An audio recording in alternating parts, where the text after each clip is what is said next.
అంత ప్రేమిస్తూ నువ్వు ఇబ్బందులు పడుతుంటే ఆనందించే దేవుడు కాదు. ఆయన సిలువ మీద అంతటి బాధ భరిస్తున్నప్పుడు ఆయన మదిలో మనల్ని జ్ఞాపకం చేసుకుంటూ ఉన్నాడు అని. ఆయన మనల్ని జ్ఞాపకం చేసుకుంటూ ఆయన పడుతున్న వేదనను పక్కన పెట్టేశాడు. నీకోసం నా కోసం ఒంటి మీద వస్త్రాలు లేకపోయినా పర్లేదు, నేను దీన్ని ఫేస్ చేస్తా అనుకుంటూ చాలా చాలా ఇష్టపడి నీకోసం నా కోసం ఆయన ప్రాణం అప్పగించాడు. అలాంటి నిస్వార్థమైన దేవుణ్ణి మనం కలిగి ఉన్నాం. ఆయన లాంటివాడు ఎవ్వడునూ లేడు. ఆయనను పోలిన దేవుడు ఎవ్వడునూ లేడు. ఆయనకు ముందు ఏ దేవుడునూ లేడు. ఇప్పటికీ ఎప్పటికీ అలాంటి దేవుణ్ణి ఈ లోకం చూడనే లేదు, చూడబోదు కూడా. ఆయన ప్రేమను ఎవ్వరికీ, ఏ దేవునికి, ఏ గొప్ప ఆశీర్వాదానికి సమానం చేయలేము. యేసుక్రీస్తు అనే పేరు మన చెవి దాకా రావటమే గొప్ప ఆశీర్వాదం అండి. అసహ్యమైన కంపరమైన జీవితాలను ఆయన మాటలు చెప్పడం కోసం వాడుకోవటమే గొప్ప ఆశీర్వాదం అండి.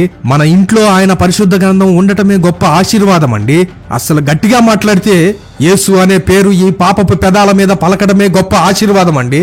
ఆ పేరు పరలోకం నుండి తండ్రి పంపిన పేరు, దేవదూత మోసుకొచ్చిన పేరు. ఎల్లవేళలా యేసుక్రీస్తు నామం మాత్రమే హెచ్చించబడాలి. ఆయనకు మాత్రమే సమస్త ఘనత చెందాలి.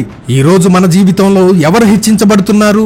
ఆయన నిన్ను ప్రేమించిన విధానం ఎలాంటిదో తెలిసి కూడా ఇంకా నీ శ్రమలను, బాధలనే ఆయన కంటే గొప్పగా చూస్తున్నావా? అవన్నీ ఆయనకి ఆఫ్టర్ ఆల్.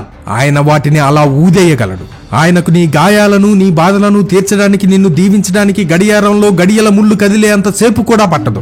అయినా ఎందుకని ఆయన ఈ విధంగా నడిపిస్తున్నాడు అనిపిస్తే వెంటనే RR లెటర్స్ గుర్తుకు రావాలి. Remember Jesus Christ and recognise the will of God. యేసుక్రీస్తుని జ్ఞాపకం చేసుకోవాలని, ఆయనలాగా జయించాలని, ముఖ్యంగా ఆయనలాగా దేవుని చిత్తాన్ని గుర్తించాలని. ఇది గనుక మనం చేయగలిగితే ఆయన ఎంత మంచివాడో మన జీవితాల్లో కనపరుచుకుంటాడు. మనం జయిస్తే మన కోసం ఎంతటి గొప్ప బహుమతి దాచి ఉంచాడో రివీల్ చేస్తాడు. మళ్ళీ చెప్తున్నా, నువ్వు ఏ పరిస్థితుల్లో ఉన్నా remember Jesus Christ and recognise the will of God.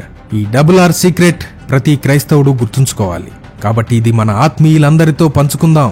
మరింత మందికి చేరేలా ఈ విషయాలను షేర్ చేద్దాం, లైక్ చేద్దాం. Remember Jesus Christ and recognise the will of God. ఇది మీ జీవితాల్లో అప్లై చేసుకున్నాక ఏం జరిగిందో, మీ ఆత్మీయ స్థితి ఎలా ఉందో, దేవుడు మీకు చేసిన మేలులు ఏంటో ఈ వీడియో కింద కామెంట్ ద్వారా చెప్పండి.